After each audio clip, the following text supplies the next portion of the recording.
सबसे बड़ा जो अब आपका वेट है ना वो एग्जाम के पैटर्न को लेकर है। एग्जाम पैटर्न को लेकर जो मन में क्लैरिटी है वो अब आपको अब मिलने वाला है। आसान भाषा में अगर हम बताएं ना, ये 3 पैटर्न्स हैं आपके। पहला आपका टीयर 1 होगा, दूसरा आपका टीयर 2 होगा और फिर लास्ट में आपका डॉक्यूमेंट वेरिफिकेशन हो जाएगा। पहले क्या होता था दोस्तों, टीयर 1, टीयर 2, टीयर 3, टीयर 4 और फिर उसके बाद डॉक्यूमेंट वेरिफिकेशन। अब सीधा 2 टीयर होंगे और लास्ट में डीवी होगा।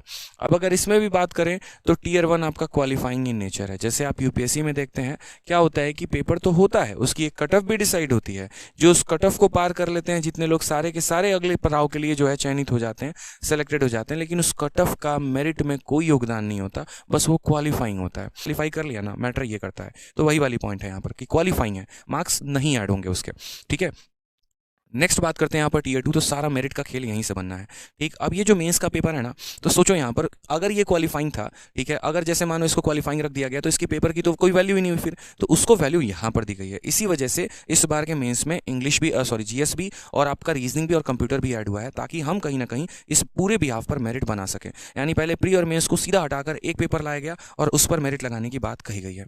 ठीक, जो लास्ट पॉइंट है वो डीवी है, और डीवी इस बार डिपार्टमेंट करेगी, एसएससी नहीं करेगी। जनरली अब तक क्या होता था कि आप एसएससी का रीजनल ऑफिस में जाते थे और वहां पर आपका डॉक्यूमेंट का वेरिफिकेशन होता था। ठीक, बट अब यहां पर ये रीजनल ऑफिसेस में नहीं होंगे। क्यों? क्योंकि वो 2 टाइम प्रोसेस हो जाता था। एक बार आपका एसएससी डॉक्यूमेंट वेरीफाई करती थी और एक बार आपका डिपार्टमेंट। जैसे मान लीजिए मैं एक्साइज इंस्पेक्टर हूं, मैं अभी मुंबई गया था, मेरा डॉक्यूमेंट वेरिफिकेशन वहां पर भी हुआ। पहले एसएससी ने डॉक्यूमेंट वेरीफाई किया मेरा, फिर उसके बाद मुंबई में एक्साइज वालों ने किया। तो इस बार इसको जो है ना लंबा ना करके बहुत शॉर्ट किया गया है कि भाई जिस डिपार्टमेंट में आप जाओगे लास्ट में, वही डिपार्टमेंट आपका डॉक्यूमेंट चेक कर लेगी। अगर एक आधा फॉल्ट होंगे लास्ट में तो वो डिपार्टमेंट आपसे बॉन्ड भरवाएगी और 1 महीने के अंदर आपको सर्टिफिकेट रिप्रोड्यूस करने होंगे। तो ये भी एक पॉइंट समझ लीजिए आप। ठीक है, अब नेक्स्ट यहाँ पर जैसे बात करते हैं कितने लेवल हो गए, टीयर 1, टीयर 2 और डीवी। डीवी के बारे में ज्यादा डिस्कशन करना नहीं है, सबसे इंपॉर्टेंट टीयर 1 और टीयर 2 है। ठीक, तो अगर हम बात करते हैं यहाँ पर टीयर 1 को लेकर, तो टीयर 1 जरा देखिए। तो टीयर 1 जैसे कि हमने कहा क्वालिफाइंग इन नेचर है। ठीक है, आपको सिर्फ और सिर्फ यहाँ पर कट ऑफ को क्लियर करना है। भी अच्छा डिस्क्रिप्टिव क्यों ना लिख ले, लेकिन लास्ट तक बेचारों का ऐसा होता है कि जब आखिरी में मेरिट बनता है ना, तो यार वो बाहर हो जाते हैं। और ऐसे कई सारे स्टूडेंट को मैं जानता हूं, उनको रोते हुए देखता हूं, बड़ा दुख सा फील होता है यार। तो ये एक बहुत अच्छी बात है कि चलो टीयर 1 जो है वो यहाँ पर हम क्वालिफाइंग रखते हैं। बेहतर चला गया, डिस्क्रिप्टिव भी बेहतर चला गया, नहीं होता मेरे भाई यहाँ पर। तो ये एक बहुत अच्छी बात है कि चलो इसमें कम भी स्कोर आ गया ना, फर्क नहीं पड़ता, बस क्वालिफाई करो मेरे भाई। अब यहाँ पर अगर बात करें तो वैसे ही पेपर 1 रखा गया टीयर 1 जैसे पहले था। ठीक है, इंग्लिश हो गया, रीजनिंग हो गया, मैथ हो गया, जीएस हो गया, 25 सवाल हो गए यहाँ पर। और आपके यहाँ पर पूरा का पूरा 50 नंबर का, यानी 200 नंबर का पेपर अभी भी होगा। 60 मिनट आपको अभी भी मिलेंगे और ये पेपर देना होगा। बट मजे की बात यहाँ पर यह है कि अब आप चाहे 140 लेकर आओ, 150 लेकर आओ, 190 लेकर आओ, सारे बराबर काउंट होंगे, लेकिन उसमें कट ऑफ क्वालिफाई करना पड़ेगा। ठीक, नेक्स्ट बात आता है जो सबसे महत्वपूर्ण, जिसको लेकर सबसे एक माइन्यूट डिटेल बात जाननी है, वो है टीयर 2, क्योंकि इसमें सबसे बड़ा बदलाव है। यहाँ पर सेक्शंस कई सारी चीजें डिवाइड हैं। बड़े मजे से वीडियो देख रहे हो, लाइक कौन करेगा? फूफा हमारे करेंगे, बताओ जल्दी से। यहाँ पर और चैनल को सब्सक्राइब तो कर ही देना था, कर ही दो मतलब अब तो। ये पैटर्न हम क्यों एक वेलकम स्टेप मान रहे हैं, इसके पीछे ये जो चीज़ें बताई आदित्य सर ने, अगर ध्यान दोगे आप तो क्या था, एसएससी, अभी सर ने पैटर्न बताया पूरा का पूरा। एसएससी का एक बड़ी आलोचना करी जाती थी टीयर 3 के लिए, जहाँ पे क्या होता था कि डिस्क्रिप्टिव पेपर में मार्किंग का कोई ऐसा पैटर्न नहीं था कि भाई ये सही है ये गलत है। मेंस में वो सारी चीज़ें इंट्रोड्यूस करी गई। कैसे कैसे इंट्रोड्यूस करी गई वो मैं आपको एक बार अच्छे से समझा देता हूँ। देखिए टीयर 2 जो आपका होगा उसमें 3 पेपर आपके होंगे, पेपर 1, पेपर 2, पेपर 3। पेपर 1 जो आपका होगा फर्दर वो 2 सेशन में डिवाइड किया गया है, सेशन 1 और सेशन 2। तो पहले आपने समझा 2 टीयर थे, 2 टीयर में फिर दूसरा जो वाला टीयर है उसमें 3 पेपर हैं, और उसका जो पेपर 1 है वही सब कुछ डिसाइड करने वाला है। अल्टीमेटली वही है आपका सब कुछ, किंग मेकर, जो भी आपको कहना है सब कुछ वही है। ठीक है, अब इस पेपर 1 को डिटेल में डिस्कस कर लेते हैं। देखो पेपर 1 एसएससी ने कुछ इस तरीके से नोटिफिकेशन में दिया था, थोड़ा सा कॉम्प्लिकेटेड था, तो हमने आपके लिए इसको बहुत आसान बना दिया है। सेशन 1 और सेशन 2 करके 2 सेशन बनाए।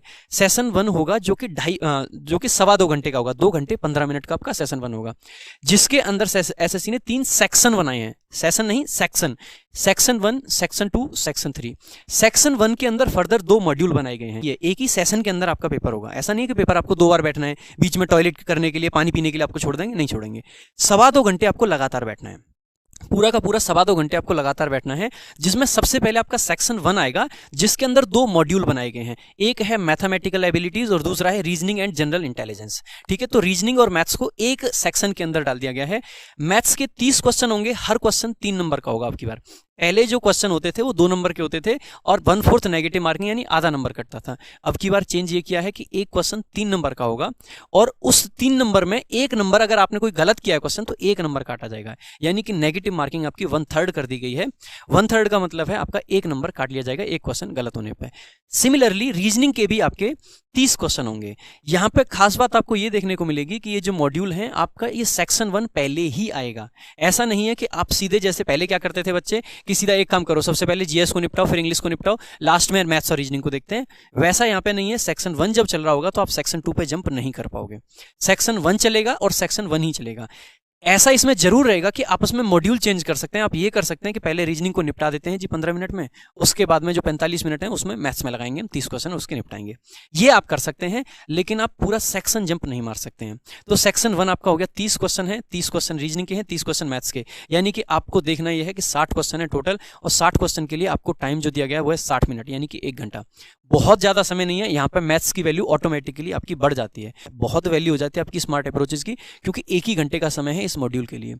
उसके बाद में इस 1 घंटे के बाद में कोई गैप आपको नहीं मिलेगा। तुरंत जैसे ही आपने 1 घंटा पूरा होता है तुरंत आप ऑटोमेटिकली पहुंच जाओगे सेक्शन 2 पे। आपको पहुंचाने की जरूरत नहीं पड़ेगी। जैसे ही आप वहां पे पहुंचते हैं तो वहां पे आप इंग्लिश और जीएस 39 क्वेश्चन एसएससी ने रख दिए हैं। हर क्वेश्चन 3 नंबर का होगा, यानी कि टोटल 135 नंबर आपके इंग्लिश के बन जाते हैं। जीएस के अब की बार थोड़ा सा एसएससी नाराज चल रही है, पता नहीं जीएस से क्यों, 25 क्वेश्चन ही रखे हैं। यहाँ पे बराबर किया जा सकता था, ऐसा कर सकते थे कि 30-30-30, यहाँ भी 30-30 कर देते। जॉब के बाद में इंग्लिश की जितनी वैल्यू है उतनी बाकी सबकी नहीं रह पाती है। ये मैं बात आज नहीं कह रहा हूँ, मैं बात पिछले 2, ढाई 3 साल से कह रहा हूँ, क्योंकि आपको वहाँ पे नोटिंग करनी है, आपको हर किसी सीनियर से इंग्लिश में बात करनी है। इंग्लिश की वैल्यू ऑटोमेटिकली बहुत ज़्यादा हो जाती है, इसीलिए थोड़ा सा हो सकता है ज़्यादा रखा है इंग्लिश में। उसके बाद में आप देखोगे जीएस के 25 क्वेश्चन है, हर क्वेश्चन 3 नंबर यानी कि 75 नंबर की आपकी जीएस भी रखी गई है। आप यहाँ पे टोटल पाओगे कि ये आपका 180 नंबर का था, ये आपका कितने नंबर का हो गया, 70 × 3 210 नंबर का ही हो जाता है, यानी कि 390 नंबर आपके टोटल। इसमें सेक्शन 3 भी रखा गया है जिसमें कंप्यूटर नॉलेज टेस्ट है, जिसके 20 क्वेश्चन आपके आएंगे और हर क्वेश्चन 3 नंबर का होगा। 15 मिनट का अलग से टाइम इसको दिया गया है, कोई गैप आपका नहीं होगा। सेक्शन 3 के 2 मॉड्यूल है, मॉड्यूल 1 है सेशन 1 में शामिल है, और जो मॉड्यूल 2 आपका है, मॉड्यूल 2 जो है सेक्शन 3 का, वो आपका सेशन 2 में शामिल है, यानी कि डाटा एंट्री स्पीड टेस्ट, इसको आसान भाषा में कहें तो टाइपिंग टेस्ट। आपका टाइपिंग टेस्ट आपका सिर्फ और सिर्फ 15 मिनट का है, 15 मिनट यहीं पे खत्म हो जाएगा। पहले आपका टाइपिंग टेस्ट अलग से होता था, ये एक ही दिन में आपका सारा प्रोसेस खत्म हो जाएगा। ठीक है, डाटा एंट्री स्पीड टेस्ट जो आपका है ये कंडक्ट किया जाएगा, लगभग 2000 वर्ड का आपका होगा। ठीक है, 15 मिनट का आपको टाइम दिया जाएगा। उसमें कुछ एरर परसेंटेज आपकी है, कुछ स्पीड आपकी मैटर करती है, वो सारी चीजें यहाँ पे हमने डिटेल में मेंशन कर रखी है आगे। ठीक है, तो ये आपका मॉड्यूल है उसका। इसके साथ साथ में इस मॉड्यूल में खास बात ये है, चाहे आप इसका मॉड्यूल 2 ले लें या आप इसका मॉड्यूल 1 ले लें, ये आपका फाइनल मेरिट में इसके मार्क्स काउंट नहीं होंगे। यानी कि ये 60 नंबर जो है ना आप जो देख रहे हैं, ये फाइनल मेरिट में काउंट नहीं होंगे।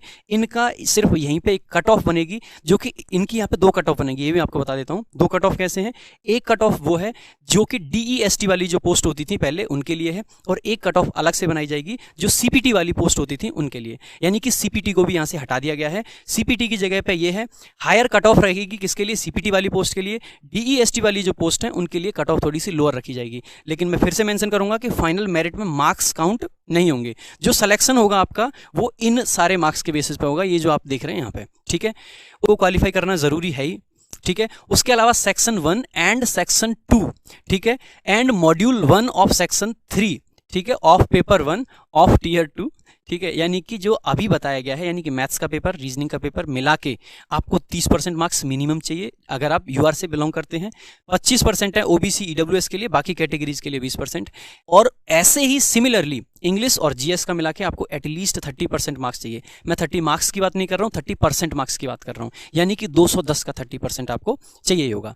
ठीक है, तो इस चीज़ का भी विशेष ध्यान देंगे। उसके अलावा आपका जो मैक्सिमम एरर्स जो अलाउड हैं वो यूआर के लिए जो टाइपिंग टेस्ट है, ये कंप्यूटर का जो 20 नंबर का पेपर है उसके लिए नहीं है, ये मॉड्यूल 2 के लिए, यानी कि टाइपिंग में आप यूआर से बिलोंग करते हैं तो 20% एरर कर सकते हैं, ओबीसी ईडब्ल्यूएस वाले 25% एरर कर सकते हैं, बाकी अदर कैटेगरीज 30% एरर इसमें कर सकती हैं। कोई क्वेश्चन हो गया कि सर फोटो पर क्या डेट लिखवाना जरूरी है, तो बिल्कुल फोटो पर डेट लिखवा लीजिएगा, वो आपके लिए होगा, क्योंकि एसएससी ने बोला है 3 महीने से पहले का फोटो नहीं हो सकता। तो ऐसी छोटी छोटी बातें अगर आपका कोई भी डाउट रहता है ना, तो वो आप कमेंट बॉक्स में जरूर लिखेंगे। ठीक, नेक्स्ट बात कर लेते हैं यहाँ पर पेपर 2 और पेपर 3, तो वो सेम रहने वाला है, और ये किस पोस्ट के लिए होता है, तो जीएसओ और डबल एओ के लिए, ठीक है। जैसे पहले यहाँ पर स्टैट्स और जनरल स्टडी का पेपर होता था, तो वैसे ही अभी वैसा ही पेपर होगा। 100 क्वेश्चन रहेंगे, दो नंबर के ये क्वेश्चन रहेंगे, ठीक है। और नेगेटिव मार्किंग भी इसका 1/4 होगा। आपको मिनिस्ट्री ऑफ एक्सटर्नल अफेयर में जाना है तो ये नहीं देना, सिर्फ इन्हीं 2 पोस्टों के लिए इंपॉर्टेंट है यहाँ पे। अब बात करते हैं, जैसे मानो कि इस बार तो प्री जो है वो क्वालिफाइंग इन नेचर है, ठीक है, प्री के तो मार्क्स जुड़ने नहीं है। मेंस में यहाँ पर जो सारा मेरिट बनना है मेंस पे बनना है। अब मानो यहाँ पर हमारा 2 भाई है, ठीक है, एक हमारा मुन्ना हो गया, एक मुन्नी हो गई, सपोज करो। अब इन दोनों के नंबर बराबर आ गए, तो अब इसमें नौकरी किसको दी जाएगी, सबसे बड़ा सवाल। तो नौकरी यहाँ पर किसको मिलेगी, तो यहाँ पर साफ लफ्ज में कहा गया है, in the event of tie in score of candidate in tier 2 examination merit will be decided by applying following criteria one after the other. इस ऑर्डर में आपका मेरिट डिसाइड होगा। पहला, marks scored in paper 2 and paper 3 of tier 2 examination. Paper 2 और paper 3 मेरे भाई कौन सा है, ठीक है, टियर 2 पेपर 2 और पेपर 3 अगर हम बात करें, ये रहा पेपर 2 और पेपर 3 जीएसओ में अगर बात करिए तो स्टैटिस्टिक्स का और इसका, तो ये पेपर 2 और पेपर 3 आपका किसके लिए है, तो for GSO and assistant audit officer. जैसे मान लीजिए यहाँ पर कि मेंस में सबके बराबर नंबर आए और किसी को जीएसओ डबल एओ बनना है, तो पेपर 2 और पेपर 3 यानी जो बाद वाला पेपर है उनमें जीएसओ और डबल एओ के लिए यहाँ पर हम क्या करेंगे, उसके मार्क्स को देखकर डिसाइड करेंगे कि भाई किसका यहाँ पर टाई केस को कैसे सॉल्व किया जाए। अब मानो कि जो जीएसओ और डबल एओ वाले नहीं है उनके लिए रिजोल्यूशन कैसे होगा, तो marks scored in section 1 of paper 1 of tier 2, यानी सेक्शन 1 क्या है, तो सेक्शन 1 मैथ और रीजनिंग है। यानी आसान भाषा में बोले तो जैसे मान लीजिए कि हमारे 2 हैं, मुन्ना मुन्नी दोनों हो गए, दोनों के मेंस में बराबर नंबर आ गए, तो उसमें मैथ और इंग्लिश में जिसके ज़्यादा नंबर होंगे नौकरी उसको मिलेगी, जिसके मैथ और इंग्लिश में ज़्यादा नंबर नहीं होंगे उसको नहीं मिलेगी मेरे भाई, ठीक है।